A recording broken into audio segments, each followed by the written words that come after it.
Welcome to Kitchen Table Conversations, a series of short and shareable conversation starters for those of us who have or love and support people with a complicated and beautiful brain. Here's your host, Angela Geddes. Hi, everyone, and welcome to another edition of Kitchen Table Conversations. I'm so excited about today's topic because it's just such an important bit of news that I want to share. So I have been working in the field of mental health and complicated mental health for many, many years, and I've learned a lot over the years. And I often say that the most meaningful learning that I've ever had comes from the individuals and the family members that I am honored to walk alongside, because I learn from them what the implications of the conditions that they are experiencing, like what does that really mean on the day-to-day. And it's from there that that fuels my passion to help raise awareness and to help, debunk some of the myths and to learn more so that, as Maya Angelou says, when we know better, we can do better.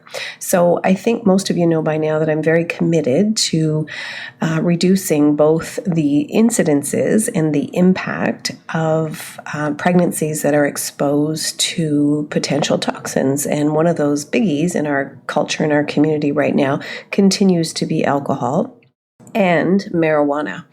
And we are learning that, we're learning more and more about the implications and the risks associated with that. And I think it's just really important to know that the point of this podcast is to bring this conversation back home to our own kitchen tables, because I continue to engage in conversations out in the community and within my circle that are still kind of surprising to me. So it wasn't very long ago that I was learning about a family that was unsure as to whether or not they were going to bring in another baby into their family. And so they already have a couple of children, and there's one parent that says, yes, I really want to have another one, and the other one that doesn't. So alcohol is a part of this conversation and within this little social gathering. And, as they are both consuming alcohol, conversations are going on, and the one person indicates that, well, I guess if it happens, it happens. We're just going to see. I'm not going to plan for another pregnancy, but if it happens, it's great. If it doesn't, well, that's okay too. And I know that that's the opinion of a lot of people. I mean, these people are not taking this lightly. They're not, they're very good parents. They're very committed. They're very good community members and volunteers. And, they work very, very hard. They love their children more than life itself. But clearly, they do not understand the risks associated with even mild to moderate or social drinking, or just having a drink after work on the deck with your family and friends. People do not seem to understand that. And again, I continue to learn, and just happened to be that this week I received an article from one of my dear friends and colleagues, Dr. Louise Scott, who's a pediatric neuropsychologist who's very interested in also raising awareness and helping people to better understand the implications of fetal alcohol spectrum disorder and the role of alcohol in child development.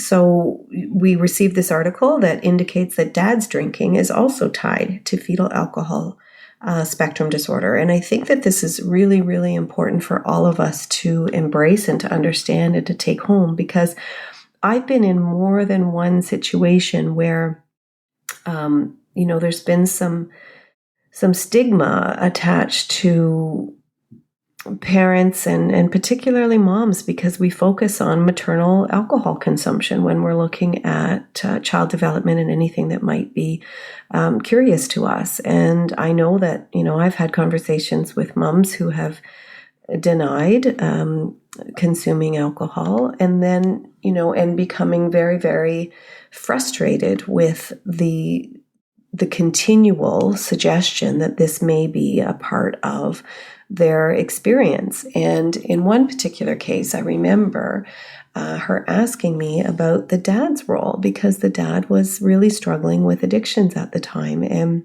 she really wasn't. much of a drinker. But yet this little guy had facial features, and, everyone who was in contact with this little person really kind of assumed that this was fetal alcohol spectrum disorder, which at this point in time is diagnosed only when we get confirmation that the mom has consumed alcohol. I've always known that, well, I shouldn't say I've always known, but I guess I've known for a long time that fathers play a role, and that then it would make sense that alcohol is transferred to the developing baby at conception.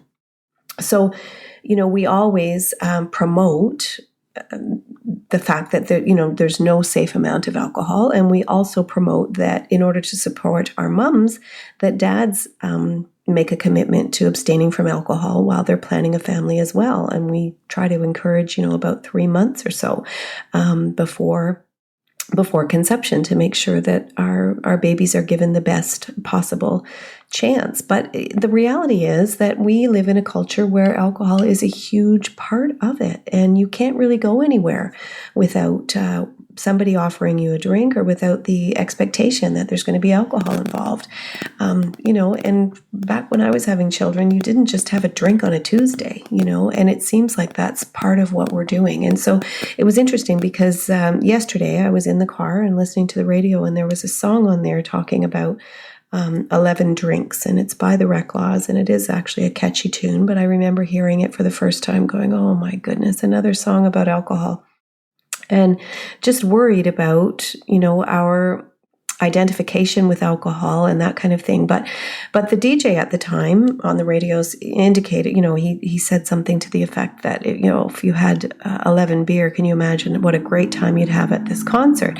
And then later he qualified the statement by saying the concert would be great without alcohol. And I think it's important to recognize that there are people, he mentioned people in his family that choose not to drink at this point in time, and that they do have a lot of fun and a really full life. And I just thought to myself, what a powerful statement it would be if he were to add something about the risks associated with unplanned pregnancies on the radio.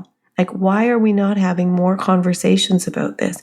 Why do we not see ads at the Super Bowl while we're talking about alcohol use, which is fine if people want to consume alcohol and they know the risks to themselves? That's one thing to make an informed decision. I'm not here to say anything about that. But what I am here to say is that there are implications on others that we do need to know more about.